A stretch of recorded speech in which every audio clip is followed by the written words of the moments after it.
कोई बिल्डिंग नहीं, चर्च जो है कोई बिल्डिंग नहीं है, और इस चीज को हम देखेंगे और इस चीज को हम परखेंगे। और जैसे कहेंगे कि हमें इस सोच को हमें थोड़ा बदलने की जरूरत है, क्योंकि जो बिल्डिंग जो है जिसे हम चर्च कहते हैं, उसे चर्च इसीलिए कहते हैं क्योंकि जो लोग वहां इकट्ठा होते हैं वो चर्च है। दोबारा मैं दोहराऊंगा कि चर्च वो बिल्डिंग नहीं है, पर जो लोग इकट्ठा होते हैं उस बिल्डिंग के अंदर में, वो है चर्च। और क्योंकि वहां पर कुछ लोग इकट्ठा होते हैं जो यीशु मसीह पर विश्वास करते हैं, जो लोग जब इकट्ठा होते हैं वहां बार बार, तो उन लोगों के इकट्ठा होने के कारण उस बिल्डिंग का नाम चर्च दिया गया है।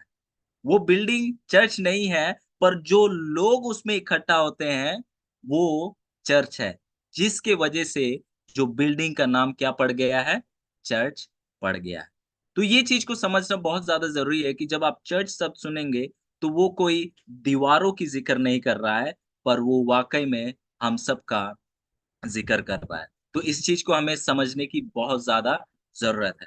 तो चर्च इस पढ़ाई को शुरू करने से पहले ये चीज को समझना बहुत ज्यादा जरूरी है, क्योंकि यदि ये चीज अगर हम नहीं समझेंगे, यदि ये चीज हमारे दिमाग में, यदि हम इस पढ़ाई में आगे जाएं और जब हम चर्च शब्द का इस्तेमाल करें, और यदि हमें जब चर्च शब्द का इस्तेमाल किया जाता है, यदि हमें बिल्डिंग याद आ रहा है, हमारे जहन में आ रहा है, तो वो हमारे पढ़ाई को एक दूसरा रूप दे सकता है। तो इसीलिए मैं इस पॉइंट को आपके सामने रखना चाहता था कि चर्च जो है वो हम सब है, ना कि कोई चार दीवारें। और मैं जानता हूं कि इस चीज को आप बिल्कुल अच्छे से जानते हैं। तो हम देखते हैं कि जो चर्च जो है वाकई में विश्वासियों का मिलना को हम क्या कहते हैं, चर्च कहते हैं। जो लोग यीशु मसीह पर विश्वास करते हैं, जिन्होंने यीशु मसीह को ग्रहण किए करते हैं, वो लोग वाकई में क्या है, चर्च है। और जिस जगह मिलते हैं उस जगह को, उनके वजह से, उनके मिलने के वजह से उस जगह को क्या कर दिया है, चर्च का नाम दे दिया गया है। चर्च वाकई में एक बिल्डिंग है, पर उसके अंदर जो लोग आकर मिलते हैं वो चर्च है। और क्योंकि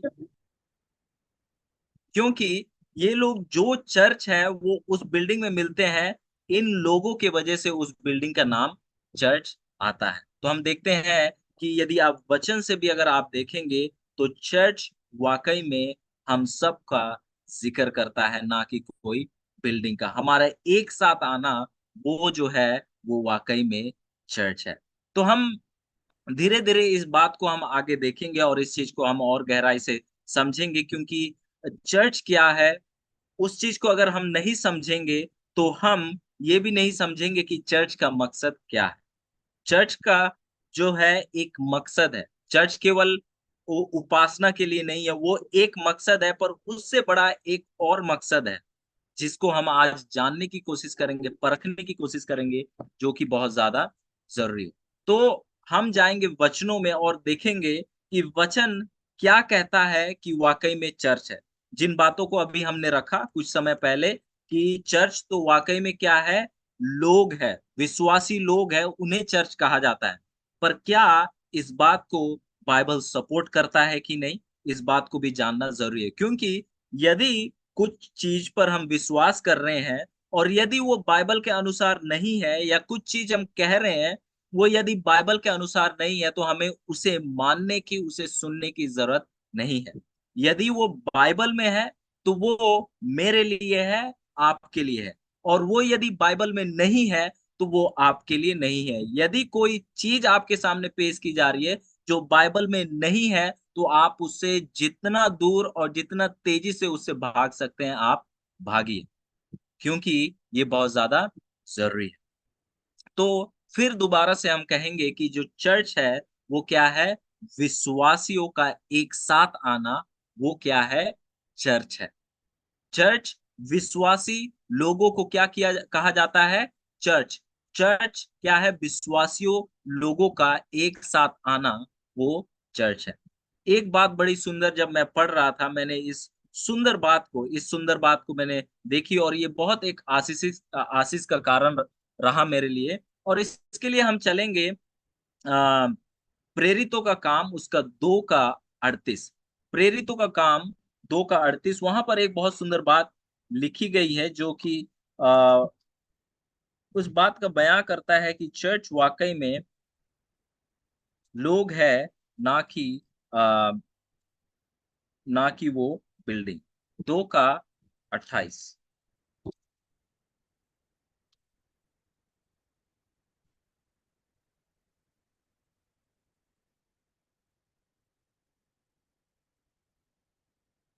कोई पढ़ दीजिएगा आप, सॉरी आप पढ़िएगा। प्रेरितों का काम उसका 7 का आप पढ़िएगा 38। 7 का 38, 37 और 38। Acts chapter 7 verse 37 and 38। यह प्रेरितों का काम वही सात। मूसा है जिसने इस्राएलियों से कहा, पर परमेश्वर तुम्हारे भाइयों में से तुम्हारे लिए मुझ सा एक भविष्यद्वक्ता उठाएगा। हम्म। यह वही है जिसने जंगल में कलीसिया के बीच उस स्वर्गदूत के साथ सीनै पहाड़ पर उससे बातें की और हमारे बाप दादों के साथ था। उसी को जीवित वचन मिले कि हम तक पहुंचाए। बहुत बहुत शुक्रिया।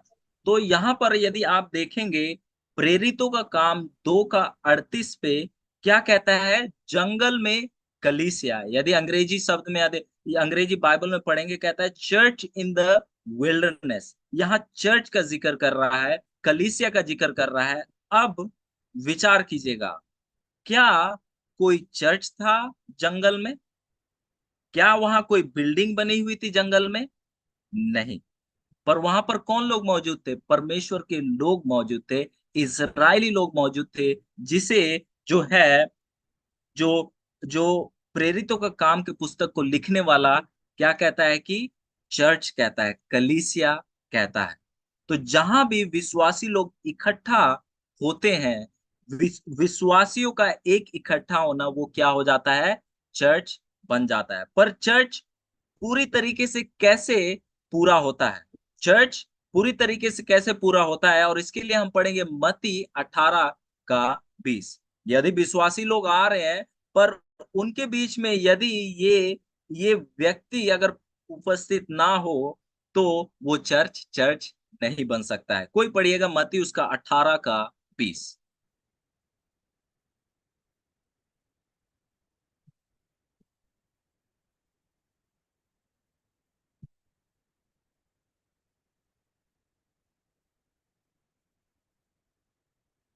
जी सर, कोई पढ़ दीजिएगा।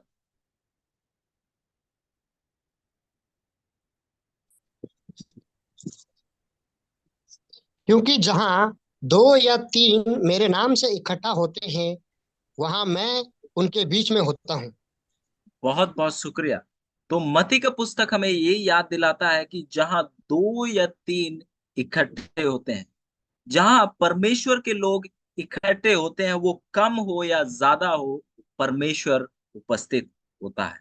और जहां परमेश्वर उपस्थित होता है, वो एक चर्च का अनुभव होता है।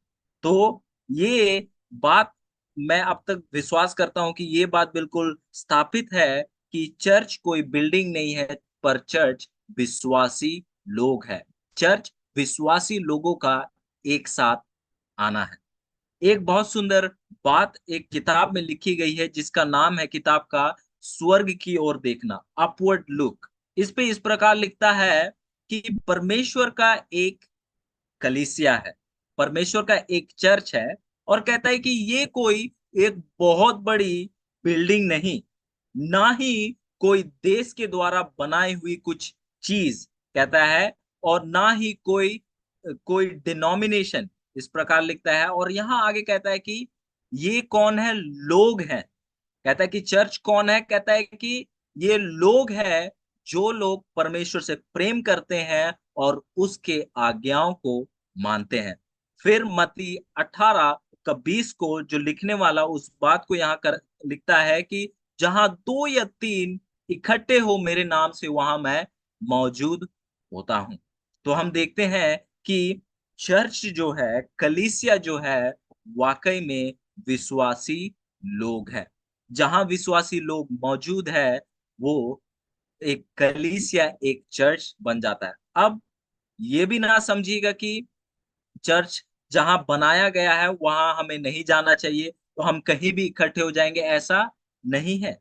जहाँ जो बिल्डिंग को नियुक्त किया गया है कि हमें यहाँ जाकर प्रार्थना करना है, वो जगह पर हमें इकट्ठा होना ज़रूरी है।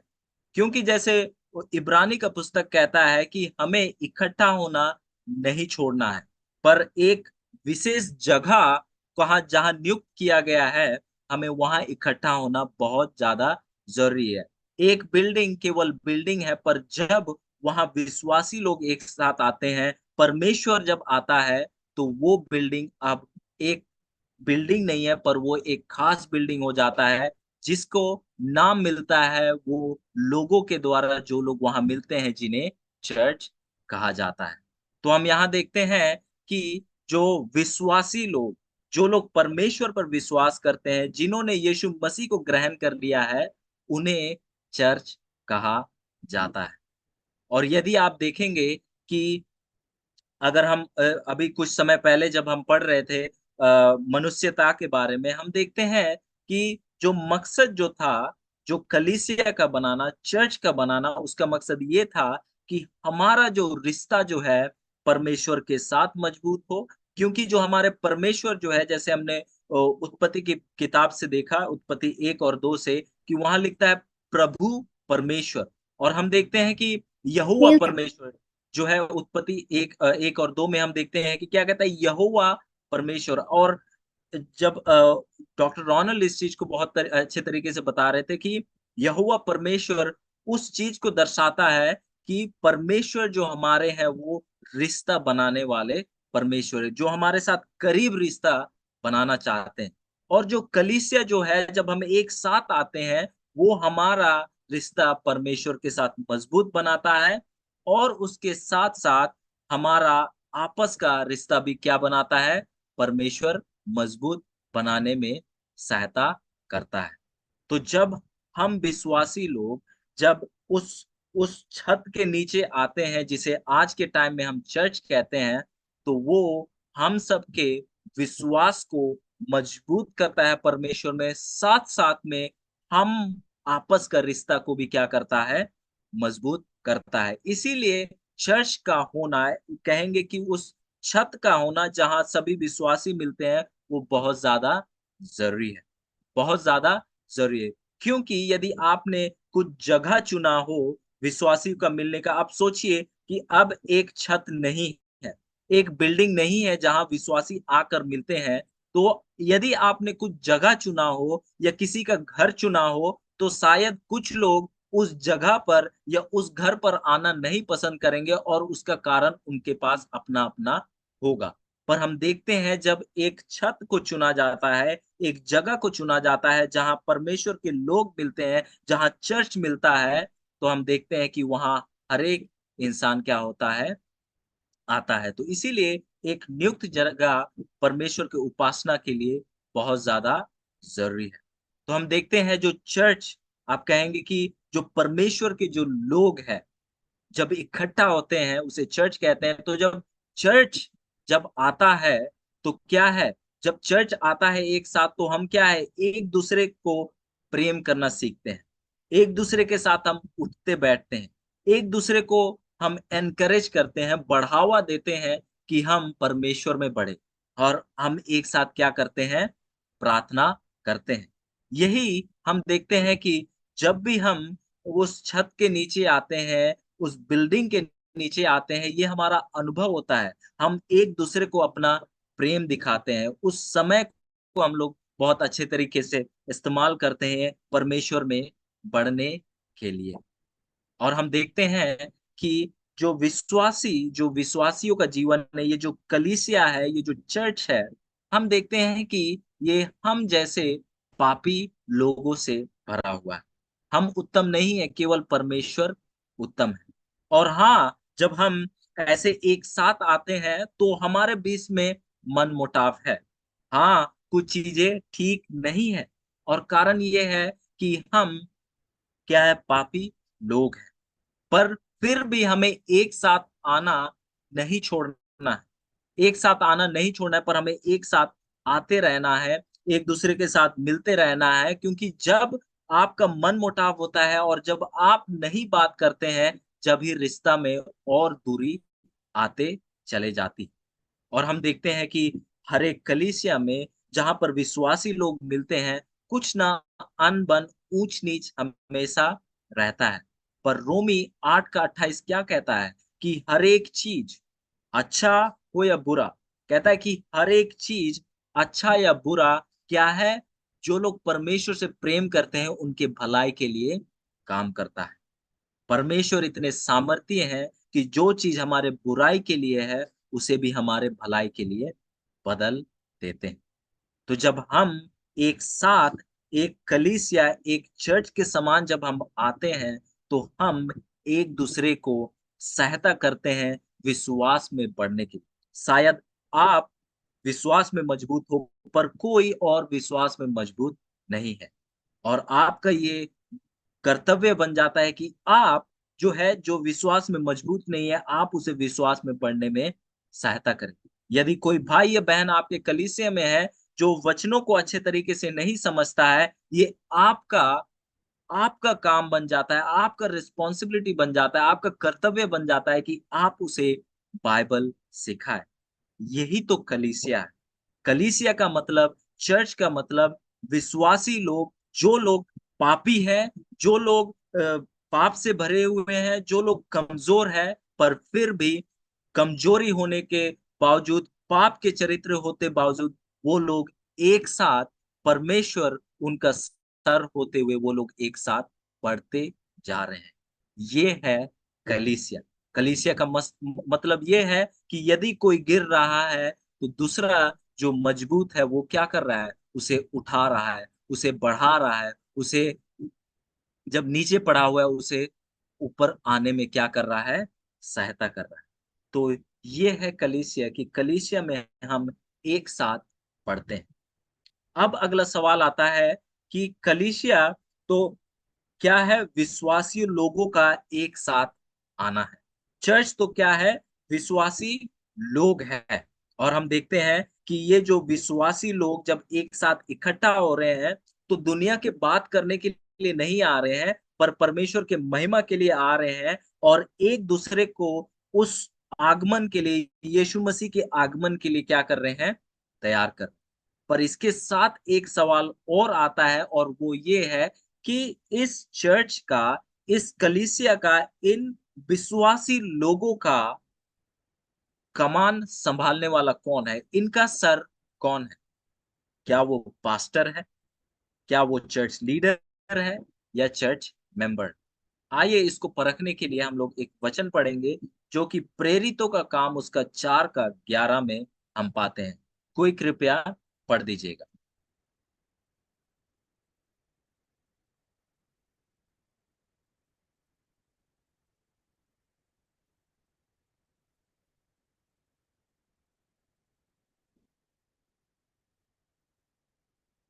प्रेरितों का काम 4 का 11, प्लीज कोई पढ़ दीजिएगा। Thank you. यह वही पत्थर है हम्म। जिसे तुम राजमिस्त्रियों ने तुच्छ जाना और वह कोने के सिरे का पत्थर हो गया। बहुत बहुत शुक्रिया, बहुत बहुत शुक्रिया। तो यहाँ वचन कहता है यीशु मसीह के बारे में, कि यीशु मसीह को क्या कर दिया गया था, निखार दिया, उन्हें एक्सेप्ट नहीं किया, उन्हें रिजेक्ट कर दिया गया था। पर हम देखते हैं कि वही क्या कहता है वचन, कि वही सिरे का पत्थर हो गया, वही क्या है, वो नींव बन गया, वही चट्टान बन गया, जिस पर क्या है, कलीसिया जो है, चर्च जो है, स्थापित है। हम देखते हैं कि जो है, जो चर्च का जो सर है, वो कोई और नहीं, पर यीशु मसीह है। चर्च का सर कोई पास्टर नहीं है, कोई लीडर नहीं है, कोई प्रेसिडेंट नहीं है, पर उसका जो चार्ज लेने वाला, चर्च का जो सर है, वो कौन है, यीशु मसीह। यदि कोई ऐसी कलीसिया है, यदि कोई ऐसा चर्च है जिसका सर यदि यीशु मसीह नहीं है, तो वो कलीसिया यीशु मसीह की कलीसिया नहीं है। वो यीशु मसीह का चर्च है ही नहीं। वो यीशु मसीह का कलीसिया है ही नहीं। यीशु मसीह जो है, हर एक कलीसिया का क्या है? नींव है। वो हर एक कलीसिया का फाउंडेशन है। वही हर एक कलीसिया का क्या है? सर है, और कोई दूसरा नहीं। और हम देखते हैं कि चर्च जो है, हमें यीशु मसीह के अनुसार चर्च होना चाहिए, ना कि हमारे अनुसार। जब आप गीत गाते हैं, वो आपके हिसाब से नहीं, पर जैसे परमेश्वर चाहते हैं वैसा होना बहुत ज्यादा जरूरी है। क्योंकि आप याद करेंगे कि जब परमेश्वर ने मूसा को कहा कि आप क्या करें, आप पवित्र स्थान बनाएं, तो हम देखते हैं कि हर एक चीज किसके मुताबिक था? परमेश्वर।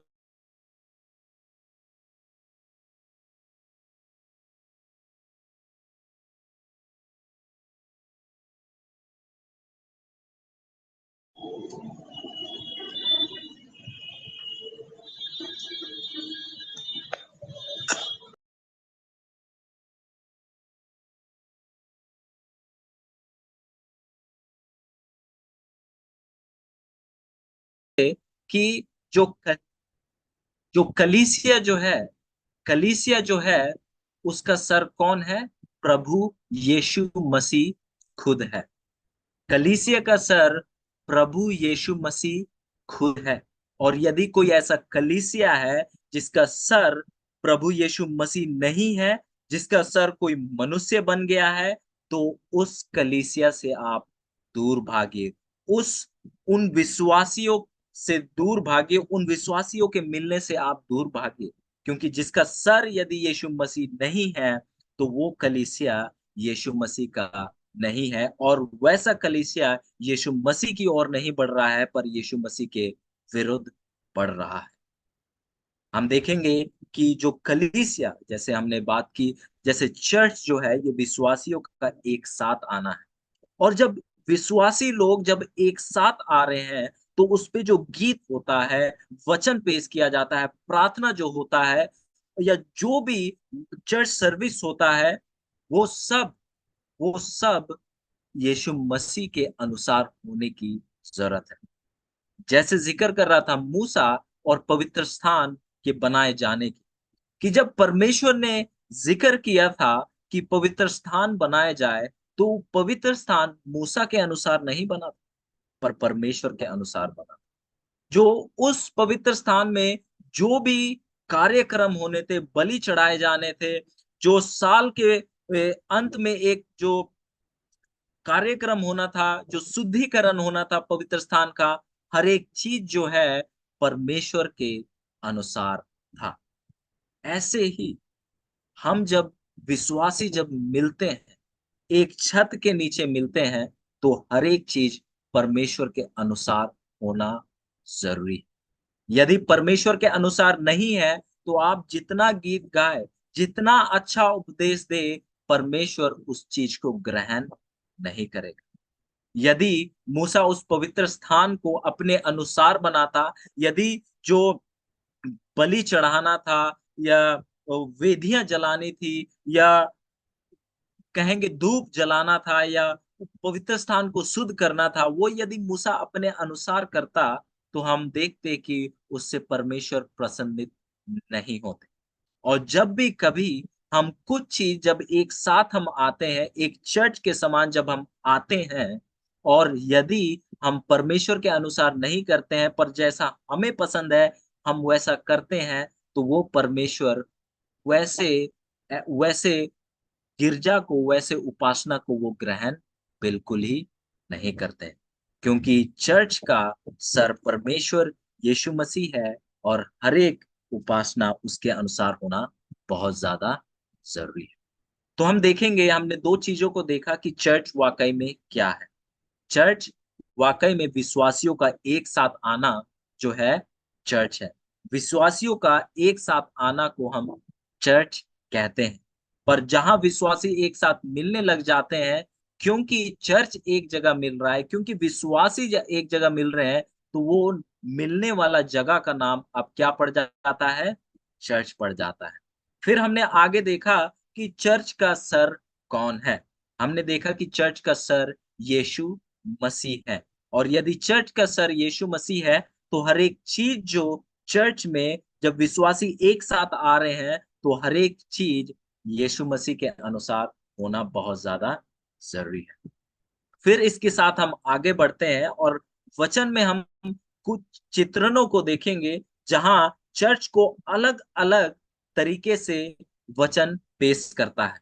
हम बाइबल में जाकर देखेंगे और कुछ वचनों को पढ़ेंगे। तो मैं चाहूंगा कि आप अपने बाइबलों को खोलने में बिल्कुल देरी मत कीजिएगा, क्योंकि हम कुछ वचनों को देखेंगे, जहां से देखेंगे कि बाइबल में जो विश्वासियों का एक साथ आना को जो है अलग अलग, जो कहेंगे कि चर्च को अलग अलग नामों से दर्शाया गया, अलग अलग चित्रण से दर्शाया गया है।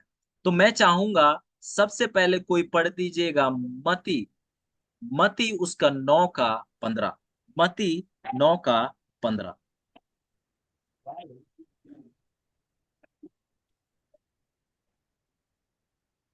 यीशु ने उनसे कहा, क्या बाराती हम्म। जब तक दूल्हा उस उनके साथ है सो कर सकते हैं?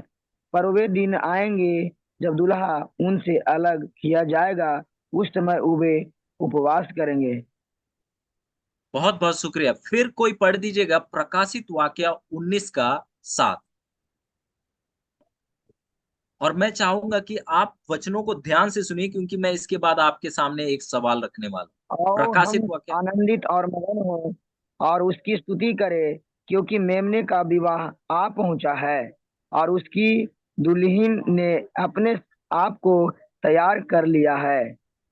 बहुत बहुत शुक्रिया सर। आप एक और वचन पढ़िए, प्रकाशित वाक्य 21 का 9।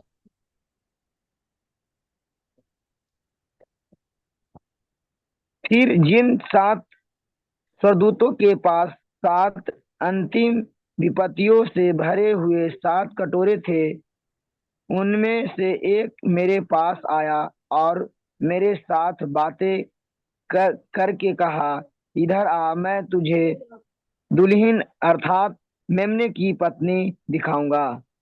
बहुत बहुत शुक्रिया, बहुत बहुत शुक्रिया। तो सर, अब आप सबके पास एक सवाल है कि यहाँ पर कलीसिया को किस चित्रण से दर्शाया जा रहा है? यहाँ पर चर्च को किस चित्रण से दर्शाया जा रहा है?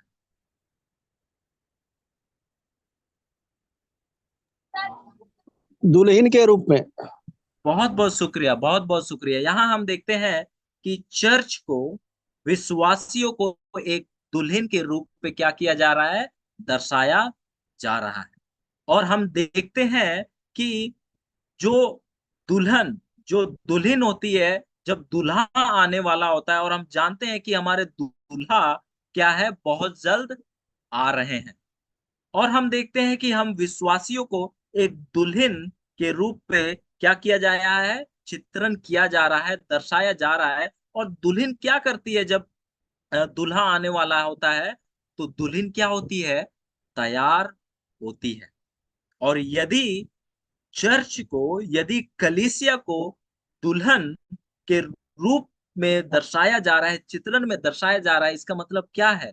कि हमें तैयार होने की जरूरत है।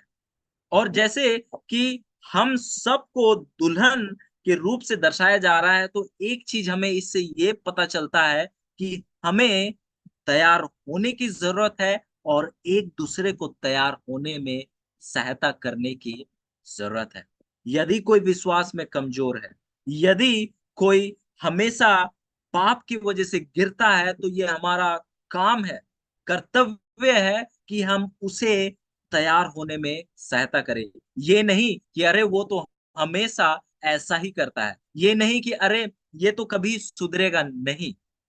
कितने बार भी हमारा भाई या बहन जब विश्वास में गिरते हैं, हमारा कर्तव्य है कि हम उनके करीब रहें और उन्हें हम सहायता करें कि वो क्या हो, तैयार हो सके, ताकि वो भी जब परमेश्वर यीशु मसीह आए, तो वो भी क्या है, यीशु मसीह के साथ अंदर जा सके हमेशा के जीवन के लिए। तो पहला चित्रण याद कीजिएगा, कलीसिया को, चर्च को एक दुल्हन के रूप से क्या किया जा रहा है, पेश किया जा रहा है, जो हमें ये कहता है कि हमें तैयार होने की जरूरत है, हमें एक साथ मिलकर तैयार होने की जरूरत है, एक दूसरे को तैयारी में सहायता करने की जरूरत है। हम देखते हैं कि अगला वचन को जब हम देखेंगे और एक बहुत सुंदर चित्रण हम देखेंगे। कोई पढ़ दीजिएगा हमारे लिए कि कोलोसियों का पुस्तक उसका 1 का 18, कलोशियों की पुस्तक उसका 1 का 18।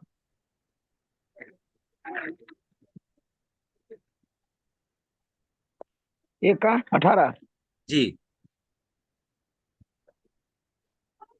वही देह अर्थात कलीसिया का सिर है, वही आदि है और मरे हुओं में से जी उठने वालों में पहिलौठा, कि सब बातों में वही प्रधान ठहरे। बहुत बहुत शुक्रिया। तो यहाँ कहता है कि कलीसिया का जो शरीर का जो सर कौन है, यीशु मसीह के बारे में जिक्र करते हुए, जिसके बारे में हमने कुछ समय पहले जिक्र किया। और फिर पढ़ दीजिएगा कोई पहला कोरिन्थी उसका 2 का 12 पहला कोरिन्थी उसका 12 का 12।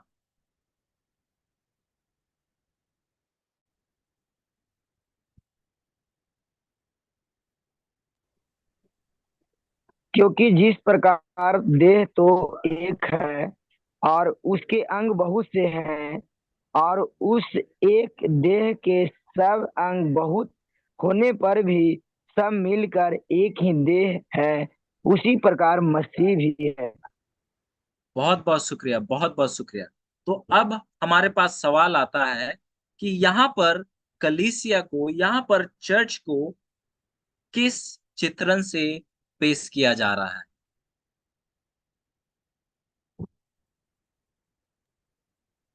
बॉडी। बॉडी, एक देह, देह के बॉडी रूप एक देह के देह रूप के से रूप यहाँ पर क्या किया जा रहा है, दर्शाया जा रहा है। और ये हमें एक चीज सिखाता है, हम कलीसिया को ये चीज सिखाता है कि हम सब अलग हैं, हम सब अलग है। जैसे पौलुस ये बहुत सुंदर तरीके से हमें समझाता है कि आंख, मुंह, नाक, कान, हाथ, टांग, दिल, फेफड़ा सब क्या है, अलग अलग है, पर एक शरीर का हिस्सा है, एक शरीर का हिस्सा है।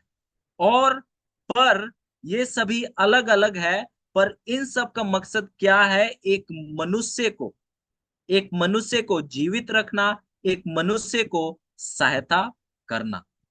इसी प्रकार से हम भले अलग अलग हों, हम भले अलग अलग हों, पर हम सभी को, जब हम चर्च कहते हैं, जब हम कलीसिया कहते हैं, तो हमारा मकसद ये है कि हम एकजुट होकर रहे, एकजुट होकर रहे। और हम कब एकजुट होकर रह सकते, कब हम एक मन के हो सकते हैं, जब हम, हमारा एक मकसद हो, एक मकसद हो। जैसे कि जो शरीर के जो अलग अलग अंग है, बॉडी के जो अलग अलग पार्ट्स है, उनका मकसद एक है, जो कि है इंसान को जीवित रखना, उसका जीवन में सहायता करना।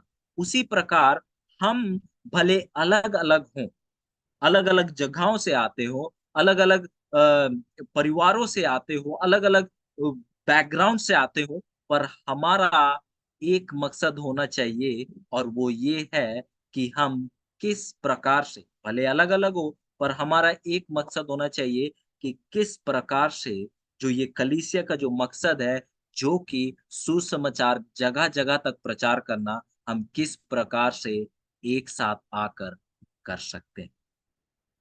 हम सब अलग अलग तरीके से क्या किए गए हैं, हमें अलग अलग तोड़े दिए गए हैं, हमें अलग अलग आशीष दिए गए हैं। क्यों? क्योंकि हर एक अलग अलग आशीष से, अलग अलग तोड़े से हम एक काम कर सके, और वो ये है कि एक मनुष्य जो अंधकार में है, उसे हम यीशु मसीह तक ला सके। कलीसिया का ये मकसद है कि भले वो अलग हो, जब हाथ में, उदाहरण के लिए हम देखते हैं कि जब हाथ में चोट लगा हो, तो आंख कभी ये ना कहे कि अरे आपके तो चोट लगा हुआ है, आपके तो पट्टी लगा हुआ है, आपका तो हाथ में फ्रैक्चर है। मैं क्या कहने की कोशिश कर रहा हूं? मैं ये कहने की कोशिश कर रहा हूं कि जब कोई विश्वासी भाई या बहन, जब आपके कलीसिया में, जब आपके चर्च में कोई जो हार जाता है, विश्वास में गिर जाता है, आप उसे ये मत कहिए कि देखो वो ऐसा है, देखो वो ऐसी है, क्योंकि वो अभी भले चोट लगा हो, पर परमेश्वर उसे ठीक करने में काम कर रहा है। उस समय हमें जरूरत है, उस समय जरूरत है कि हम अपने कलीसिया के उस भाई या बहन को क्या करें? हम लोग उसे कंधा दें, हम सहायता करें, क्योंकि शरीर के अंगों का तो यही काम है। यदि एक अंग नहीं काम कर रहा है तो दूसरा अंग उसे संभाल कर रखे। इसी प्रकार हमें हमें भी होने की जरूरत है। जब हमारा एक विश्वासी कमजोर पड़ा है तो हमें उसका ताकत बनने की जरूरत है। यदि हम एक दूसरे का ताकत नहीं बनेंगे, यदि हमारे बीच में प्रेम नहीं रहेगा, तो हम उस प्रेमी परमेश्वर के बारे में हम दूसरों को नहीं बता पाएंगे। इसके साथ हम आगे चलते हैं। आइए कोई पढ़िएगा इफिसियों की पुस्तक उसका 2 का 19। इफिसियों की पुस्तक उसका 2 का 19।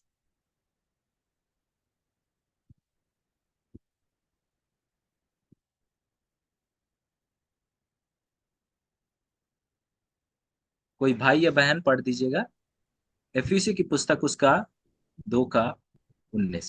ये तुम अब ऐसी मुसाफिर नहीं रहे, परंतु पवित्र लोगों के संगी, सर्वदेशी और परम के हो गए।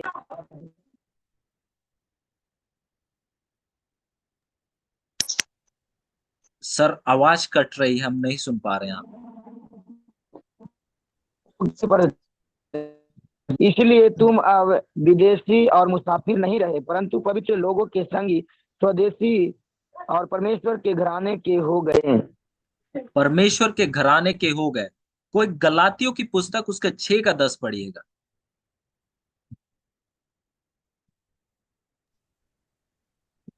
इसलिए जहां तक अवसर मिले हम सब के साथ भलाई करें, और विशेषकर विश्वासी भाइयों के साथ। बहुत बहुत शुक्रिया। तो यहाँ कहता है कि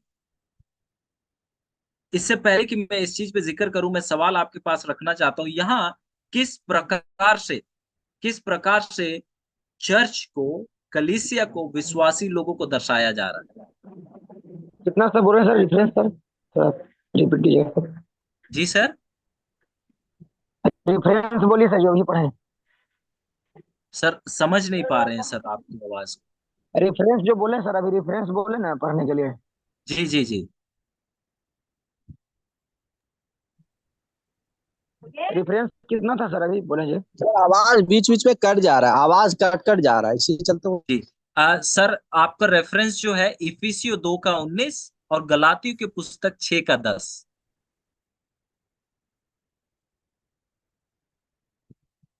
जी thank you sir sir, thank you. जी सर, मेरा सवाल ये है कि तो कौन यहाँ सा ठीक पर, रहता सर? यहाँ पर कलीसिया या चर्च या विश्वासियों को किस चित्रण से चित्रित किया जा रहा है? जैसे हमने fellow पहला में citizens, जी सर। fellow citizens, fellow fellow citizens. Citizen.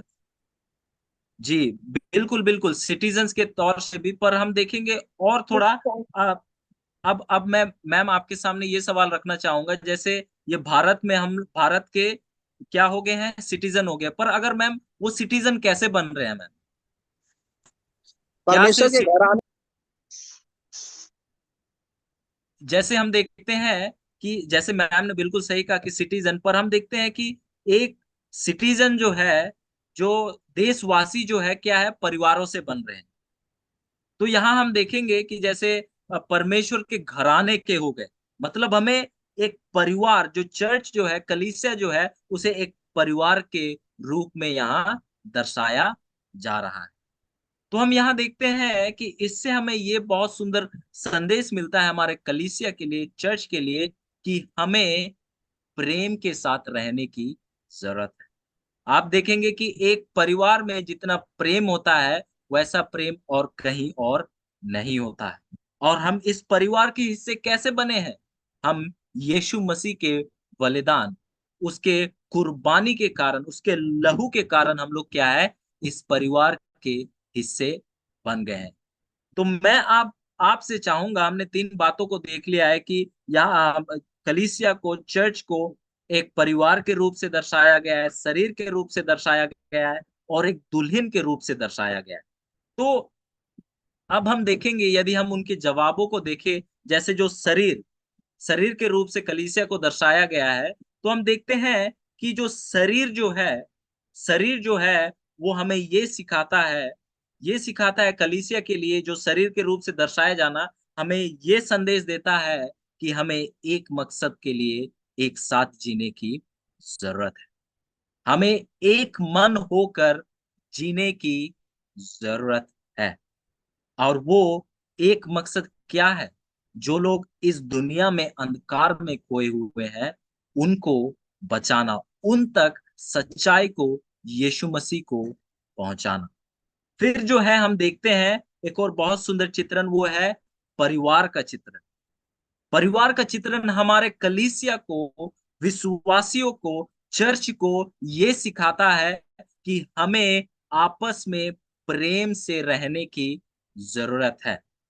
और ये बहुत ज्यादा जरूरी है, क्योंकि यदि आप उस प्रेमी परमेश्वर को दुनिया को बताना चाहते हैं और यदि हमारे बीच में ही प्रेम नहीं है, तो हम दुनिया को ये नहीं बता सकते हैं कि हम उस प्रेमी परमेश्वर के पीछे चलने वाले लोग हैं।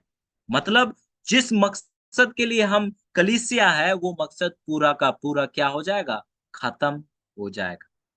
कलीसिया, चर्च, मेरे प्यारे भाई और बहनों, याद रखिए, यदि आप शरीर के द्वारा जो मकसद दिया जा रहा है कि उन खोए हुए को यीशु मसीह तक लाना, उस प्यारे परमेश्वर तक लाना, यदि हमारे बीच में ही प्रेम नहीं होगा, यदि यीशु मसीह ही खुद हमारा सर नहीं होगा, तो हम दूसरों को यीशु मसीह तक नहीं ला सके। हम किसके परिवार के हिस्सेदार हैं? हम यीशु मसीह के परिवार के हिस्सेदार हैं। हम यीशु मसीह के परिवार के लोग हैं। मतलब यदि आप देखेंगे हमारे परिवारों में कि आपका बेटा आपके चरित्र के साथ है, आप जैसा दिखता है, आप जैसे बोलने का तरीका है, मतलब क्या है? यदि हम यीशु मसीह के घराने के लोग कहे जा रहे हैं, कह रहे हैं कि हम यीशु मसीह के फैमिली के हैं, मतलब हमारा चरित्र यीशु मसीह जैसा होना जरूरी है। यदि हम कह रहे हैं कि हम यीशु मसीह के कलीसिया हैं, यदि हम यीशु मसीह के परिवार है, ये बात को हम कहते हैं, और यदि यीशु मसीह का चरित्र नहीं है, तो हम किसके कलीसिया हैं? आप सोचिएगा।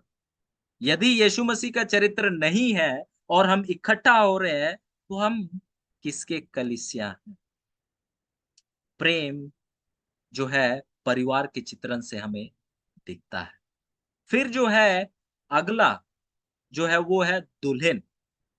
दुल्हन से हमें ये बात सिखलाया जाता है कि हमें तैयार रहने की जरूरत है, क्योंकि हम चुने हुए लोग हैं। क्योंकि दूल्हा ऐसे किसी से भी नहीं शादी करता है, पर एक चुनी हुई से शादी करता है। इसी प्रकार से यीशु मसीह जो है, उन्होंने हमें चुना है। हम याजकों का समाज है, हम वो चुने हुए लोग हैं, जैसे पतरस का पुस्तक कहता है। तो आइए, जब हम अपना जीवन जिए, जब हम विश्वासियों का जीवन जिए, जब हम कलीसिया जैसे हम आए, तो हम चुने हुए लोगों जैसा अपना जीवन को जिए। आइए हमारा जीवन, आइए हमारा कलीसिया लोगों के लिए एक रोशनी का कारण हो, यीशु तक आने का कारण हो। पर ऐसा ना हो कि वो हमें देखते हुए, हमारे जीवन को देखते हुए लोग हमसे दूर चले जाए। बहुत ज्यादा जरूरी है, ये बहुत ज्यादा जरूरी है। हम देखते हैं कि कलीसिया जो है, चर्च जो है, ये विश्वासी लोग हैं। और कुछ भाई बहन ऐसे कहते हैं कि अरे, चर्च में जाता हूं तो मैं देखता हूं कि लोग एक दूसरे के बारे में भला बुरा बोल रहे हैं। ये इसके बारे में ये बोल रहा है, ये उसके बारे में वो बोल रहा है, और मैं इसी वजह से आज से चर्च नहीं जाना चाहता। और कुछ ऐसे भाई बहन भी है जो इन चीजों को देखते हैं, कहते हैं कि चर्च में ये हो रहा है, ऐसा हो रहा है, लड़ाई झगड़ा है एक दूसरे, और वो क्या करते हैं, चर्च जाना बंद कर देते हैं। एक कहानी मैं आपके साथ साझा करना चाहूंगा, वो बड़ा सुंदर कहानी है जो कि दो दोस्तों का है। जो है, एक जो दोस्त था जिसका नाम टॉम है, और दूसरा, चलिए मैं अपना नाम ले लेता हूं। तो जो टॉम है, उससे मैं पूछता हूं कि क्या आप यीशु मसीह पर विश्वास करते हैं? तो टॉम कहता है हाँ, मैं यीशु मसीह पर विश्वास करता हूं। पर टॉम फिर कहता है कि पर मैं नहीं देखता हूं, मैं ये जरूरी नहीं समझता हूं कि हमें चर्च जाने की जरूरत है।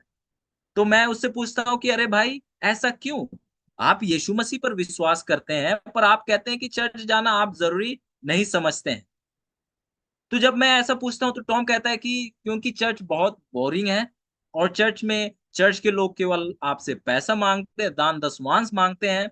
फिर उसके साथ साथ जो है, हफ्ता का जो आखिरी जो 2 दिन होते हैं, वो जो है, वो लोग क्या है, पूरी तरीके से आपका ले लेते हैं। और मैं इससे अच्छा बेहतर समझता हूँ कि आखिरी में चुपचाप एकांत बैठकर प्रार्थना करना अच्छा है, क्योंकि वैसे भी यदि मैं कलीसिया में आऊंगा, यदि मैं उस घराने में आऊंगा जहां उपासना किया जाता है, तो लोग बस केवल एक दूसरे के बारे में बात कर रहे हैं, लड़ाई झगड़ा कर रहे हैं, वो लोग ग्रुप बनाकर बैठे हुए हैं, ये ग्रुप उससे नहीं बात कर रहा है, ये इंसान उससे नहीं बात कर रहा है, और यही चीजें चलते हैं। और इसलिए मैं समझता हूँ बेहतर यही है कि मैं घर बैठकर ही प्रार्थना करूँ, उपासना करूँ, क्योंकि ये चीजें मेरे को बड़ा नाराज करती है, ये चीजें मेरे बड़ा दुख करता है। ये कौन कह रहा है? टॉम कह रहा है। तो फिर मैं कहता हूँ अच्छा ठीक है। पर जब मैं ऐसा बोला कि अच्छा ठीक है, तो फिर जो है, टॉम जो था उसका जो थोड़ा शकल क्या हो जाता है, उतर जाता है, क्योंकि वो सोच रहा था शायद इसके बाद मार्टिन भाई कुछ ना कुछ बोलेंगे, क्योंकि वो तो बाइबल पढ़ते हैं, बाइबल के बारे में सिखाते हैं, तो शायद कुछ ना कुछ लंबी चौड़ी डॉक्ट्रिन वाली बातें करेंगे। पर मैं इतना ही कह देता हूँ उसे कि अच्छा भाई ठीक है। तो फिर मैं टॉम को कहता हूँ कि अच्छा ठीक है, इसके बारे में नहीं बात करेंगे, चर्च के बारे में, चर्च जाना, चर्च के लोगों के बारे में, आओ हम बात के विषय को ही बदल देते हैं। तो फिर मैं कहता हूँ कि अच्छा भाई बताइए, टॉम भाई बताइए कि आपका जो फुटबॉल टीम है जिसको आप सपोर्ट कर रहे हैं, वो आजकल कैसा खेल रहा है? तो जब ये बात सुनता है टॉम, टॉम बिल्कुल खुश हो जाता है और कहता है कि जो मेरा टीम जो है उसके चेहरे में रौनक आ जाती है, क्योंकि अब मैं उस चीज के बारे में बात करूं जिस चीज को वो पसंद करता है, तो उसके चेहरे में एक चमक सी आती है, और कहता है कि हमारा जो टीम जो है, जैसे आप शायद क्रिकेट मैच देखते हो या फुटबॉल मैच हो गया, आपका भी टीम होगा, वो कहता है कि जो हमारा जो टीम जो है, कहता है कि वो तो बिल्कुल पहले स्थान में है।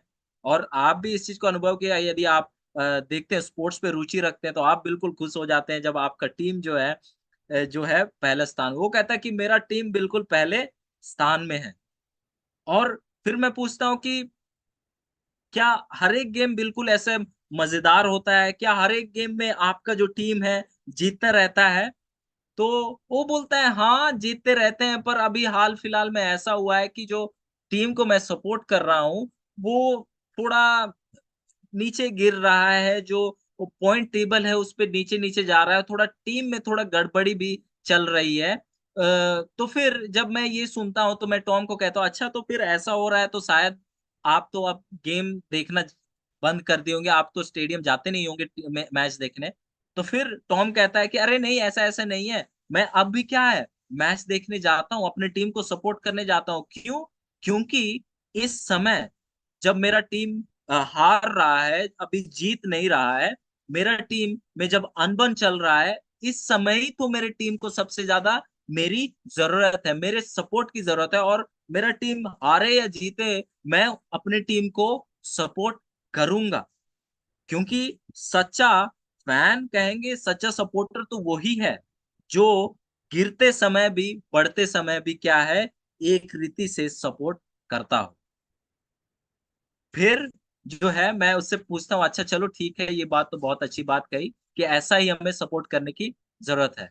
तो फिर मैं कहता हूँ कि पर आप मैच की वजह से आपका काफी जो है हफ्ता का आखिरी दिन तो खराब हो जाता है ना।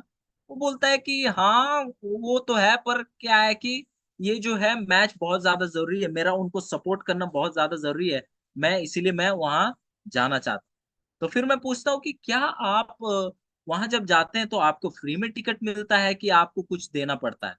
तो फिर टॉम कहता है कि नहीं नहीं, लगभग मुझे 4,200 रुपए 4,200 रुपए देने पड़ते हैं, जब जाके मुझे ये मौका मिलता है कि मैं स्टेडियम में जाऊं और मैच देखूं और क्या हूं, चेयरअप करूं। कहता है कि टिकट आज के समय में बहुत महंगा है, पर यह है कि फिर भी मैं क्या है, मैं जाता हूं और सपोर्ट करता हूं। अच्छा, इतना महंगा में भी आप क्या है जाते हैं, जब आपका टीम हार रहा है जब भी आप जाते हैं। तो फिर जब इन बातों को टॉम सुनता है तो मेरे तरफ देख कर कहता है कि क्या आपने हकीकत में बात का विषय बदला था? वो कहता है कि क्या आपने हकीकत में बात का विषय बदला था? हम देखते हैं कि एक इंसान यहाँ पर एक टीम को सपोर्ट कर रहा है, उसके लिए पैसे देने को भी तैयार है, टीम हार रही है, टीम में अनबन है, फिर भी उनके सपोर्ट के लिए उनके बीच में जाना नहीं छोड़ता है। क्यों? वो देखता है कि उसके टीम को इस समय सबसे ज्यादा उसके सपोर्ट की जरूरत है। भाइयों और बहनों, ऐसे ही हमारे कलीसियाओं में भी होता है। हर एक समय जो है कलीसिया ऊंची ऊंची नहीं बढ़ते चले जाएगी, क्योंकि हम महासंघर्ष में हैं। हम केवल इस चीज में अकेले नहीं है, पर शैतान भी है, उसके दूत भी है। और यदि कलीसिया है तो उसका विरोधी भी है। यदि कलीसिया बढ़ रहा है तो उसको गिराने वाला शैतान भी है। और यदि कलीसिया गिर रहा है, कलीसिया में मनमुटाव है, बातचीत है, इसका मतलब ये नहीं कि आप कलीसिया छोड़ के चले जाएं। जब कलीसिया गिर रहा होता है, जब हार रहा होता है, तभी आपकी कलीसिया को सबसे ज्यादा जरूरत होती है। जब ही आपके कलीसिया को आपके कंधे की जरूरत होती है। जब कोई इंसान जीवित होता है, क्या जब उसको कंधे की जरूरत होती है? नहीं। जब मृत होता है, तभी इंसान को कंधे की जरूरत होती है। इसी प्रकार जब कलीसिया, जब उस युद्ध के, शैतान से युद्ध के कारण जब वो जब हार रहा होता है, उस मृत स्थिति में चला जाता है, तभी आपकी सबसे ज्यादा कलीसिया को जरूरत होती है।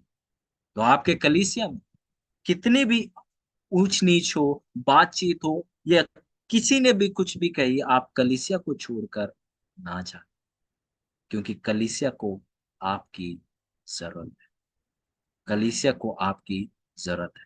जब परिवार में लड़ाई होता है, झगड़ा होता है, तो क्या एक परिवार का सदस्य परिवार छोड़कर चला जाता है? नहीं। जब एक पांव में चोट लगता है, एक हाथ में चोट लगता है, तो क्या आप हाथ काट कर फेंक देते हैं? नहीं, आप ऐसा नहीं करते। तो क्यों, जब आपको कोई कुछ कह देता है, जब अनबन हो रहा होता है, जब चर्च में चीजें ठीक नहीं होता है, तो आप क्यों चर्च को विश्वासी लोगों के साथ मिलना छोड़ देते हैं? अजीजों, पौलुस कहता है कि आप मिलना मत छोड़िए, एक दूसरे के साथ आकर प्रार्थना करना मत छोड़िए। क्योंकि क्योंकि यीशु मसीह का आगमन बहुत जल्द, और आपका मिलना और भी अधिक होता रहे जब आप देख रहे हैं कि यीशु मसीह बहुत जल्द आ रहे हैं। क्योंकि जब विश्वासी भाई बहन से आप मिलते हैं, तो आप उनके साथ मिलकर आप सीखते हैं, आप एक दूसरे का जोश बढ़ाते हैं, एक दूसरे का सहायता और ताकत बनते हैं। हमें जरूरत है आज कि अपने कलीसिया के साथ बने रहने की, अपने कलीसिया के साथ वफादार रहने की। पर आपको ये भी जरूरत है कि आप देखिए कि आपके कलीसिया का सर यीशु मसीह है या कोई मनुष्य है। ये भी बहुत ज्यादा जरूरत है, क्योंकि जो कलीसिया है, जो चर्च जो है, विश्वासी जो है, उनका एक बहुत बड़ा मकसद है। जब कलीसिया बनाई गई थी, आप यदि जाएंगे, जो आप जाएंगे जब प्रेरितों का काम, उस समय जो सबसे पहले कलीसिया बनाई गई थी, तो कलीसिया उससे भी पहले थी, पर जब उस समय की हम जिक्र कर रहे हैं तो उनका मकसद यही था कि कलीसिया के द्वारा सुसमाचार जगत के अंत तक क्या हो, पहुंचे। कोई कृपया करके मत्ती 28 का 19 पढ़ दीजिएगा, जिन बातों के साथ हम अंत करेंगे। मत्ती 28 का 19।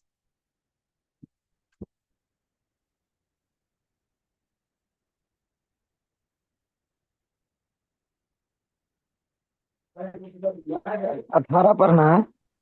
28 का 19 सर, 18 19 पढ़ दीजिए। इसलिए तो तुम यीशु ने जाओ, उनके साथ कहा, स्वर्ग और पृथ्वी का सारा अधिकार मुझे दिया गया है, इसलिए तुम जाओ, सब जातियों के लोगों को चेला बनाओ और उन्हें पिता और पुत्र और पवित्र आत्मा के नाम से बपतिस्मा दो, और उन्हें सब बातें जो मैंने तुम्हें आज्ञा दी है मानना सिखाओ, और देखो मैं जगत के अंत तक सदा तुम्हारे संग हूँ। बहुत बहुत शुक्रिया, बहुत बहुत शुक्रिया भाई। तो हम यहाँ देखते हैं कि कलीसिया का मकसद क्या था? सुसमाचार प्रचार करना जगत के अंत तक। और वही वही कलीसिया का वो मकसद आज भी है, और वो है सुसमाचार प्रचार करना। तो आइए इस बात को ना भूले कि कलीसिया क्या है। कलीसिया आप और हम हैं। आइए इस बात को ना भूले कि कलीसिया का सर जो है यीशु मसीह है। आइए हम इस बात को ना भूले कि हम एक कलीसिया, एक चर्च जो है, हमें एक मकसद के लिए जीने की जरूरत है, और वो है जो लोग अंधकार में हैं, उन्हें रोशनी तक लाने। आइए हम प्रेम से रहना ना भूले। आइए हम यीशु मसीह के आगमन के लिए तैयार बने रहें। और आइए हम यीशु मसीह के उस आखिरी काम को ऐसा करें जैसा हमने आज तक नहीं किया है। यीशु मसीह आज आपको बुला रहे हैं, आपके कलीसिया को बुला रहे हैं। शायद वो पटना का कलीसिया हो, पटना के विश्वासी लोग हो, या शायद वो नेपाल के विश्वासी लोग, आज आपको बुला रहा है। क्योंकि कलीसिया जो है, चर्च जो है, उसका मकसद केवल एक ही है, एक ही है, था और रहेगा, और वो है सुसमाचार प्रचार करना। और यदि कोई सच्चा यीशु मसीह का कलीसिया है, वो हकीकत में सुसमाचार प्रचार करेगा। और मैं विश्वास करता हूं कि आप विश्वासी भाई बहन, आपका कलीसिया एक सच्चा यीशु मसीह के द्वारा चलाया गया कलीसिया है, और आप उस काम को करेंगे जिस काम के लिए आपको बनाया गया है, और वो है सुसमाचार प्रचार करना। ये है कलीसिया, ये है कलीसिया का मकसद। परमेश्वर आप सबको बहुतायत से आशीष दे।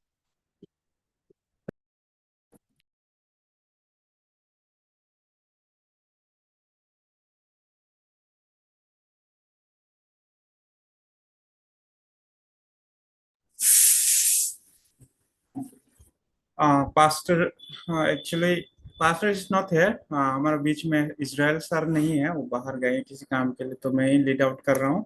सो आप सब उनका कुछ प्रश्न है, कुछ क्वेश्चन है तो आप पूछ सकते हैं अभी। सर मार्टिन है हमारे बीच में।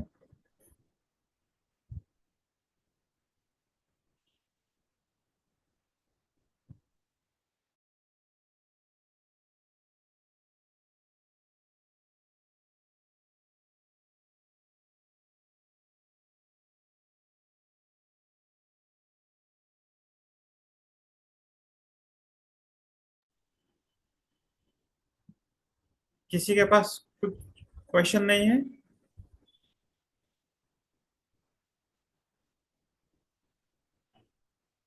मेरा आवाज सुनाई दे रहा है सबको?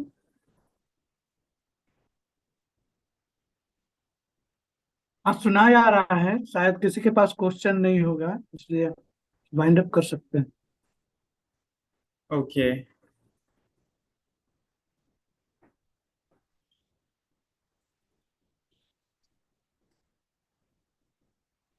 ठीक है, तो हम वाइंड अप करेंगे और हम अंतिम प्रार्थना करेंगे। चलिए, अंतिम प्रार्थना मैं ही करता हूँ। ओके, हम सब लोग सिर झुकाते हैं और प्रार्थना करते हैं। ईश्वर के पिता परमेश्वर, धन्यवाद करते हैं पिता ये सुंदर समय के लिए। धन्यवाद करते हैं पिता, ये मौका आपने हमें दिया जूम मीटिंग के द्वारा हम आ सके आपके चरणों में। और धन्यवाद करते हैं इस समय हमने आज चर्च के विषय में सुना, सीखा पिता कि मंडली क्यों होना चाहिए और इसका इम्पोर्टेंस क्या है पिता। हम प्रार्थना करते हैं ताकि आपने जो हमें चुना है एक मंडली के रूप में, हम चाहते हैं पिता हम एक साथ काम करें, सब मिलजुल के हम एक साथ रहें, चाहे जो भी हो जाए पिता। हम चाहते हैं कि आप हमारा साथ रहे और साथ ही चले और हमें अगुवाई करें पिता। धन्यवाद करते हैं जो आपके दास बेटा के द्वारा आज आपने आपने हमें बहुत कुछ सिखाया और हमने सीख पाए हैं पिता। इसलिए हम स्पेशली सर मार्टिन को आपके हाथों में सौंपते हैं, उनको आशीष दे, अगुवाई कर पिता।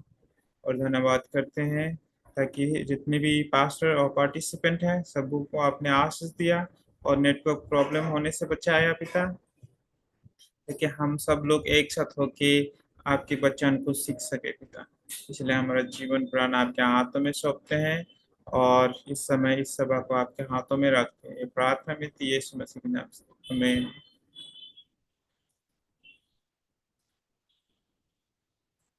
सो मैं सर मार्टिन को धन्यवाद देना चाहता हूँ ये सुंदर वचन लेने के लिए, और परमेश्वर आपको आशीष दे और ऐसे आप परमेश्वर की सेवा में लगे रहें। परमेश्वर आपको आशीष दे।